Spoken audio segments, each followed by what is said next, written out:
Егер алаяқтар атыңызға несие рәсімдеп жіберсе, кредитті төлемеуіңізге болады. Ол үшін сізге полицияға жазған арызыңыз бен тергеу жүріп жатқаны туралы қағаз қажет.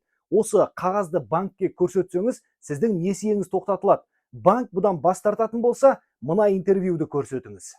Несие бойынша осы біз алгоритмді қабылдадық. Енді осындай алаяқтық несие адамға жасалса, ол тиісті өтінішті полицияға жазу керек. Полицияның құжаттары болса, что начато расследование по алаяқтық бойынша расследование басталса, сол кезде банк міндетті түрде сыйақыны және басқа есептеуге тоқтатады. Енді онлайн кредит алуға тыйым салынбақ. Бәрімізге емес, тек проблемалы кредиті барлар ғана оп-оңай онлайн несие рәсімдей алмайды. Қаржы нарығын реттеу және дамыту агенттігі қазір арнайы заң жобасын дайындап жатыр. Мәжіліске ұсынбақ.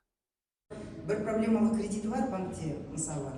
Оны жабу үшін жаңа кредит алады, барады, микроқаржы ұйымға барады, жаңа кредит алады, соны жабу үшін. Сол себептен осы уже проблемалы кредит туындаса, жаңа кредит беруге тиым салуға осындай ұсыныс біз енгіздік.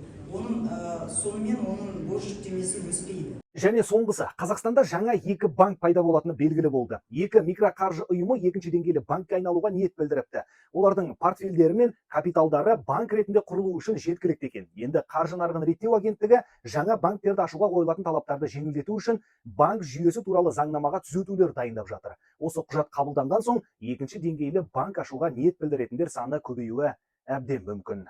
Одан кейінгісін өмір көрсетеді ағайын.